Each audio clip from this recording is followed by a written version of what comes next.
What's up YouTube? Today I'll be showing you guys how to properly execute the bench press. As a compound lift, the bench press is extremely effective at developing your pectorals, triceps, as well as your anterior deltoids.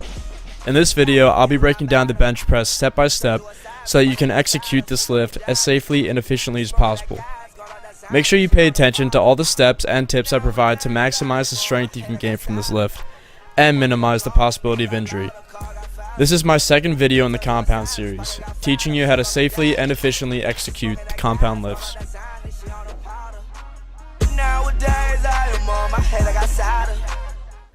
Alright, before we approach the bench, I really want to stress the importance of warming up your shoulders.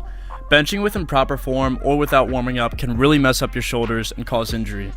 I always do arm circles and warm-up sets before starting my working sets on the bench. As you can see, I'm switching up the size of my circles as well as the direction of the circles. This really allows my rotator cuffs to warm up before I start lifting the weight.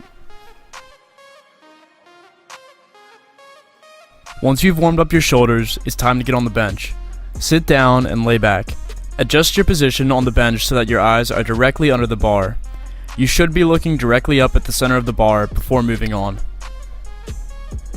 After positioning your eyes directly under the bar, you need to properly connect to the ground with your feet.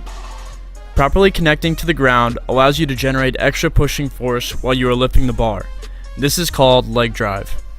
Place your feet under your knees and rotate them slightly outward so that your heels touch the ground. You can move your feet further back if you prefer, but you must still be able to keep your heels on the ground. Here's an example of improper foot placement. When my feet are extended past my knees, I lose my solid connection with the ground and my ability to create leg drive. With this foot placement, I'll have less power driving the bar back up from my chest. Once your feet are properly positioned, you need to use your body to make a solid foundation to bench press off of. First, flex your glutes against the bench. Then puff out your chest and create an arc in your back so that your spine is not resting on the bench. This helps protect the discs in our back from getting damaged while pressing. Here you'll see me flex my glutes, puff out my chest, and arc my back. To complete your foundation, you want to pinch your shoulder blades together and keep them pinched throughout the duration of the bench press. I like to grab both sides of the bench to help retract my shoulders and pinch my shoulder blades together. Imagine there's a grape in between your shoulder blades, and you're trying to crush that grape by pinching your shoulder blades together.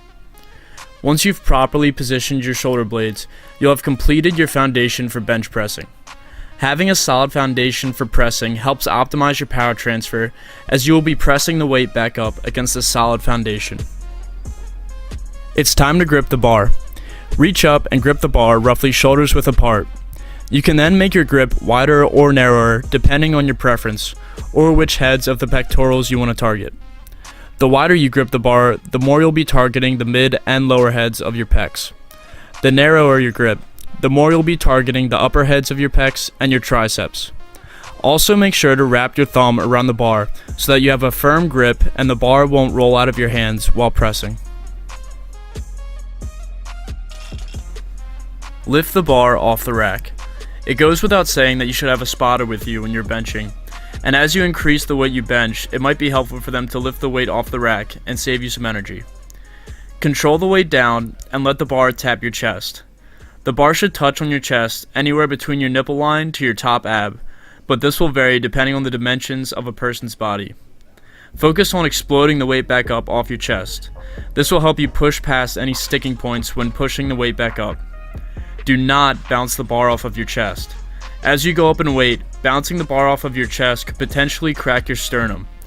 Bouncing the bar is not good form, and you won't be gaining as much strength from bouncing reps as you will with quality controlled reps. Here are some important points about lowering and raising the bar.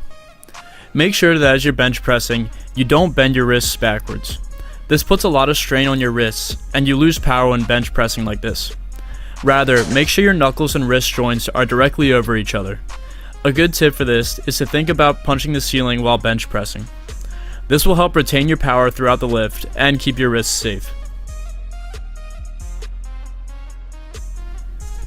Maintaining that strong foundation with your shoulder blades is really important while pressing. Think about trying to pull the bar apart with your hands. This will help keep your shoulder blades pinched together as you lower the weight and press it back up. It's also very important to keep your elbows tucked at a 45-degree angle to your torso while pressing. Having your elbows out any wider will put unnecessary strain on your shoulders and increases the probability of injury. Lastly, as the bar travels diagonally down to meet your chest, it's important to keep your forearms perpendicular to the ground, as this helps retain your power, all while keeping your glutes flexed and back arched to maintain that strong foundation. Alright, thank you guys so much for watching. I hope this video really helps you improve your bench press. If you found this video helpful, please leave a like and feel free to subscribe for more videos like this in the future.